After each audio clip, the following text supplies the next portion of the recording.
Infocité, le journal de l'info de proximité sur la 95.2. Présentation Aïssata B. Traoré.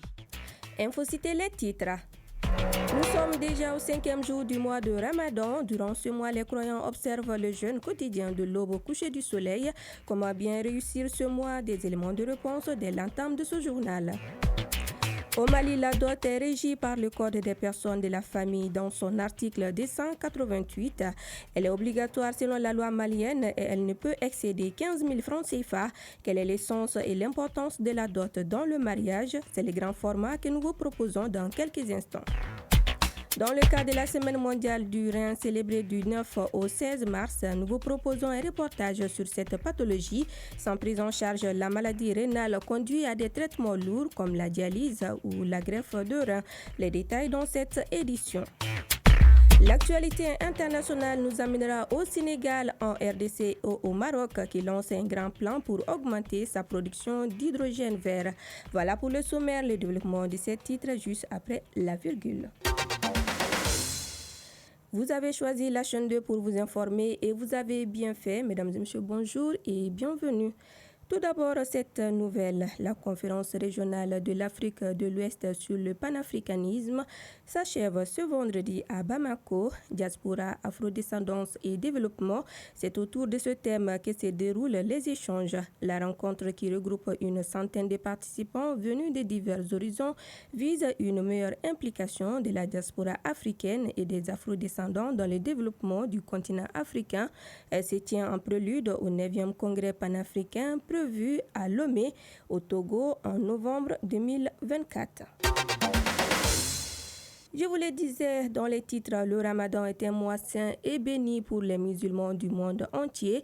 Durant ce mois, les croyants observent le jeûne quotidien de l'aube au coucher du soleil, s'abstenant de manger, de boire et d'autres activités physiques.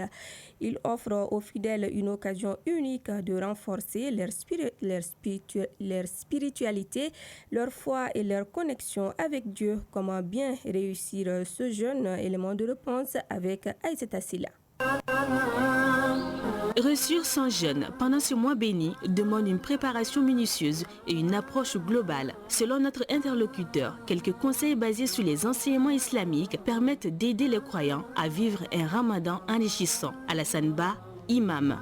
Pour réussir le jeûne, d'abord, il faut que l'esprit du jeûne soit compris par le jeûneur. S'abstenir de boire et de manger, qui sont des choses licites. On peut également apprendre à s'éloigner de la médisance, à s'éloigner du mensonge, à s'éloigner de la fornication, à s'éloigner justement de l'ensemble des actes qui ne plaisent pas à Allah subhanahu wa ta'ala. Pendant le ramadan, les musulmans sont encouragés à être plus généreux envers les autres. Alassane Ba, imam. Le jeûne a une autre dimension sociale.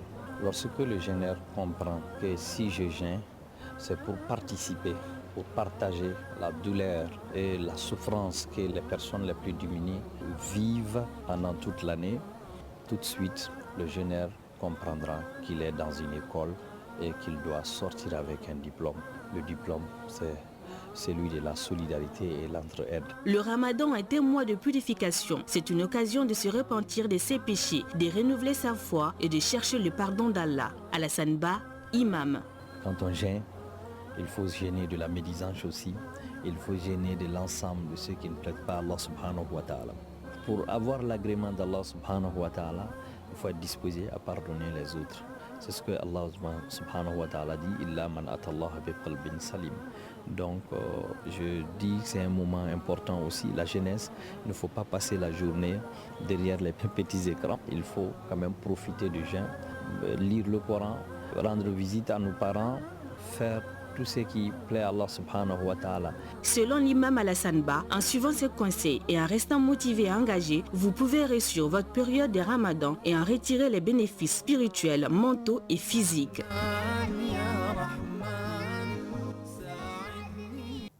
Justement, avant le ramadan, beaucoup de jeunes couples ont célébré leur mariage.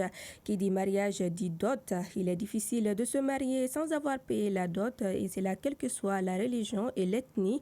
Au Mali, la dot est régie par le Code des personnes de la famille dans son article 288. La dot est obligatoire selon la loi malienne et elle ne peut excéder les 15 000 francs CFA. Cependant, la dot reste une pratique ancestrale qui varie selon les coutumes et quelques particularités existent chez les religieux avec son caractère obligatoire selon la loi. Quel est le sens et l'importance de la dot dans le mariage et dans la vie de tous les jours? Élément de réponse dans ce grand format signé Mamoudou Dante.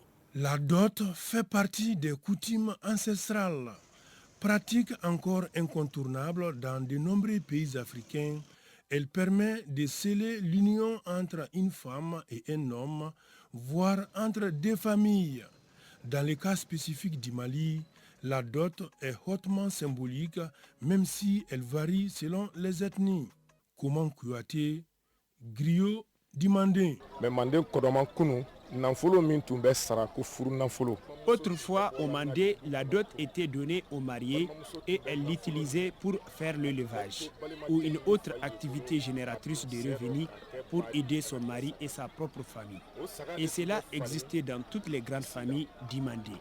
La dot a une importance capitale dans les mariages et c'est là qu'ils soient religieux ou traditionnels. Que les mariages soient coutumiers, religieux ou traditionnels, la dot est obligatoire et indispensable.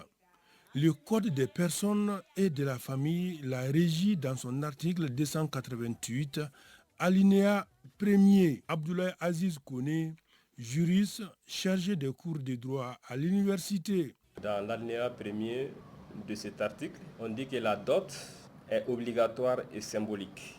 Deuxième point, on dit que la dot ne peut excéder 15 000 francs. Troisième point, on dit que la dot ne peut être restituée qu'en cas de non-consommation du mariage par l'époux.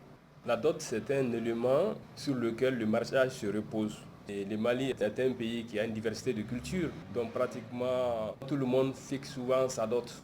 Cependant, sur le plan religieux, il y a quelques particularités. Soriba Joseph Kamara, pasteur de l'église évangélique de Torokorobougou. Et très souvent, même dans l'église, chaque ethnie demande une dot selon son ethnie.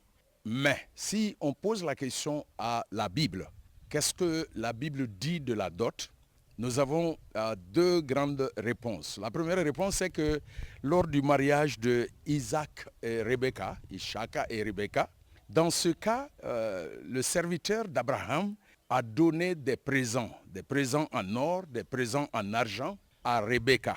Et quand les choses ont été finalisées, le serviteur a donné des vêtements, des objets d'or, des objets d'argent à la fille qui devait être mariée et aussi à sa mère et à son frère.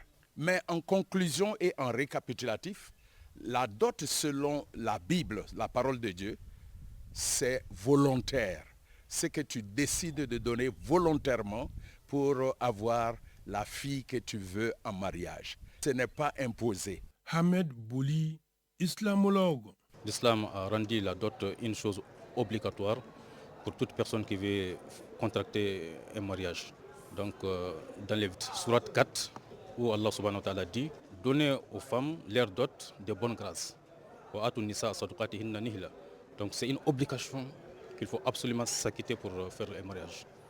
Donc c'est une valeur religieuse pour montrer la valeur des femmes, pour dire que la femme a une valeur dans l'islam et la femme est très considérée, très estimée en islam. Et il y avait cette pensée dans notre société avant l'islam, mais l'islam aussi est une religion divine qui a aussi consolidé cette valeur dans notre société. Oui, c'est un accord, c'est un droit pour une femme. Et voilà pourquoi même ce n'est pas même acceptable en islam qu'on fasse un mariage sans dot.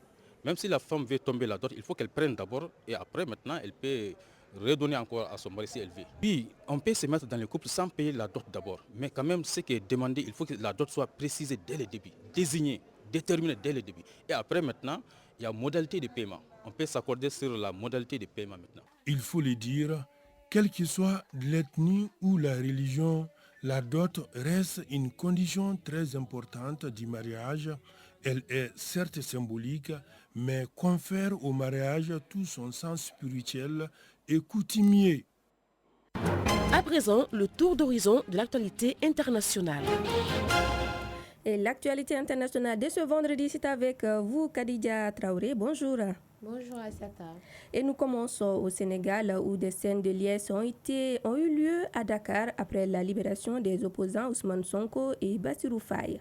Ousmane Sonko et son allié politique Bassirou Diomaye Faye ont été libérés hier soir. En effet, arrêtés pour outrage à magistrat et pour des accusations d'appel à l'insurrection, les deux hommes viennent de bénéficier de la loi d'amnistie sur les crimes commis pendant les manifestations qui ont secoué le Sénégal entre février 2021 et 2024. Et la République démocratique du Congo rétablit l'application de la peine de mort, annonce le gouvernement.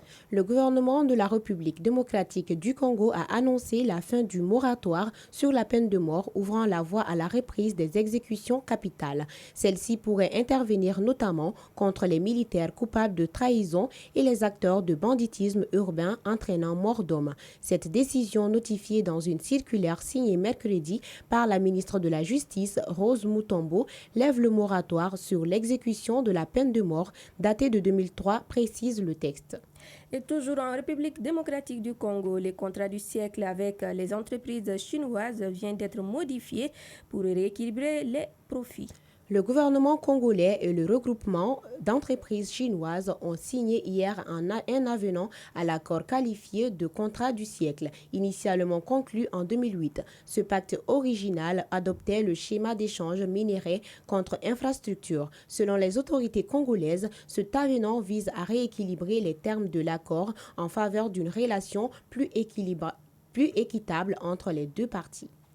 Direction le Maroc qui lance un grand plan pour augmenter sa production d'hydrogène vert. Nommé Offre Maroc, ce plan vise à développer l'hydrogène vert dans le pays. Cette source d'énergie gazière est désormais la priorité pour le Royaume pour opérer sa transition énergétique, car l'hydrogène vert suscite les convoitises à travers le monde, notamment pour ses faibles émissions en carbone. Selon le gouvernement, le plan prévoit de mettre 1 million d'hectares de terre à la disposition des investisseurs nationaux et internationaux. Et enfin, il paraît que manger plus d'œufs et de poissons, c'est plus d'œufs et de poissons que de viande est très important pour la santé. Effectivement, pour rester en bonne santé, il est recommandé de consommer plus d'œufs et de poissons que de la viande tous les jours. Et quand on veut manger de la viande, il est conseillé de privilégier la volaille et de limiter les autres viandes. Merci beaucoup pour ce conseil. Merci beaucoup pour les nouvelles, Khadija. Place à présent au journal.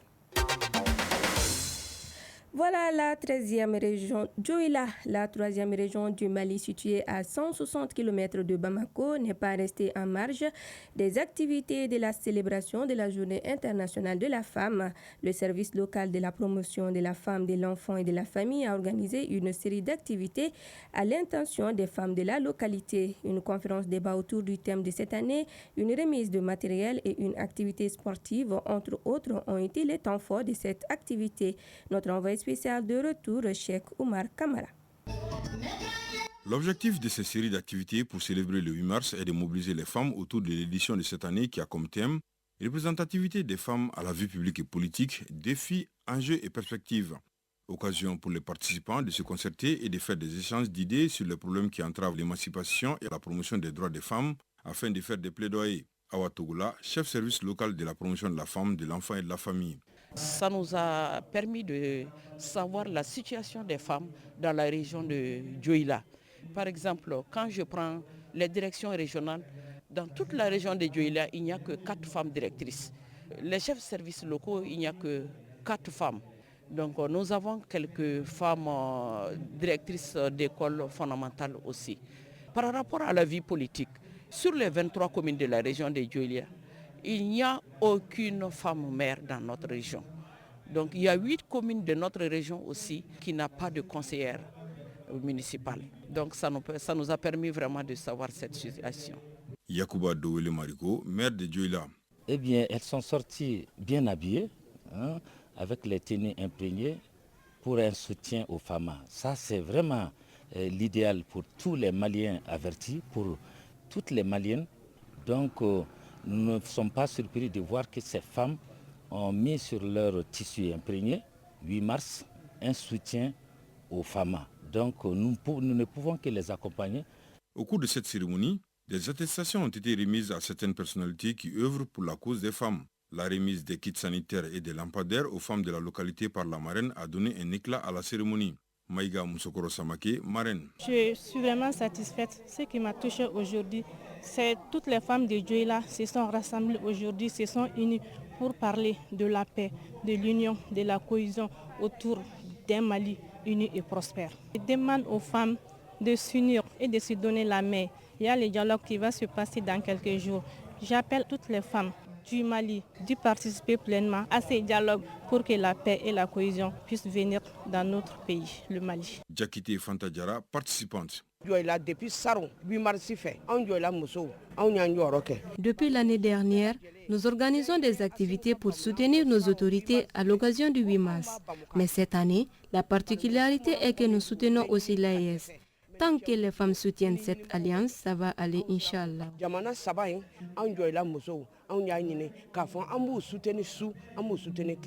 La cérémonie a pris fin par une activité sportive. 2 équipes féminines, une baptisée Niger et l'autre Burkina Faso, en guise de soutien à l'AES, se sont affrontées. Le match a pris fin sur un score nul. Un mot de santé dans cette édition. Les reins est un organe vital du corps humain, responsable de nombreuses fonctions essentielles pour notre santé. Avec l'âge, il y a une diminution de leurs fonctions. Le processus peut être accéléré en cas d'hypertension ou de diabète. Or, la maladie rénale évolue en silence. Sans prise en charge, elle conduit à des traitements lourds comme la dialyse ou la greffe de rein. Dans le cadre de la Semaine mondiale du rein, célébrée du 9 au 16 mars, nous vous proposons un reportage sur cette pathologie et c'est avec Aïssata Silla. Jusqu'en 1955, les personnes atteintes d'insuffisance rénale mouraient systématiquement car elles n'avaient aucun moyen de survie.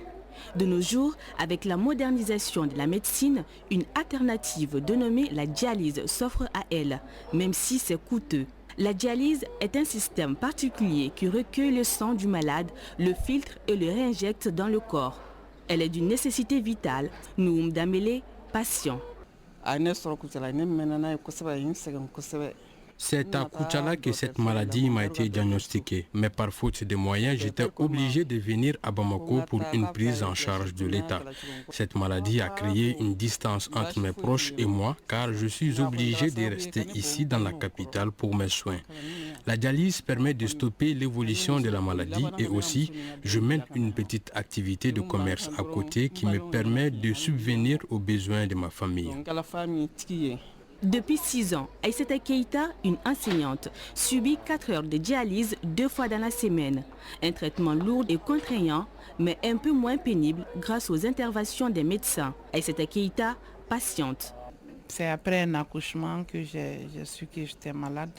Mais juste avant l'accouchement, j'étais hyper tendue. Je me bats pour affronter la maladie et j'arrive à m'en sortir grâce au conseil de mes médecins et puis le traitement.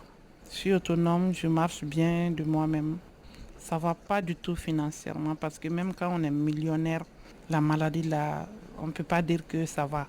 Parce que vous voyez, au Mali, si ce n'est pas dans les hôpitaux publics, c'est très cher. Pour que la dialyse fonctionne, le médecin doit créer une fistule artificielle sous la peau où la veine est plus large. Samba Kounare, nephrologue. Nous parlons de dialyse ou d'épuration du sang quand il y a une insuffisance rénale chronique terminale. Parce que nous pouvons avoir une insuffisance rénale qui n'est pas chronique, mais nous parlons d'épuration ou de dialyse quand il y a une atteinte rénale définitive. Ça veut dire que les reins sont défaillants, les reins ne parviennent plus à faire leur fonction de filtrer le sang et la formation des urines. Nous insistons toujours les personnes avant d'arriver à l'hémodialyse ou avant d'arriver à une insuffisance rénale, il faut la prévention, la promotion de santé parce que vraiment la maladie rénale, la prise en charge est longue, c'est dur et ça permet de mieux organiser l'entrée de tout ce que nous allons avoir comme malades en dialyse. Pour rappel, la semaine du Rhin se tient chaque année dans le monde, du 9 au 16 mars. À cette occasion, des campagnes de sensibilisation et des dépistages sont organisées pour mieux informer la population face à cette pathologie. Elles se tiennent généralement dans les hôpitaux et les centres de santé des références.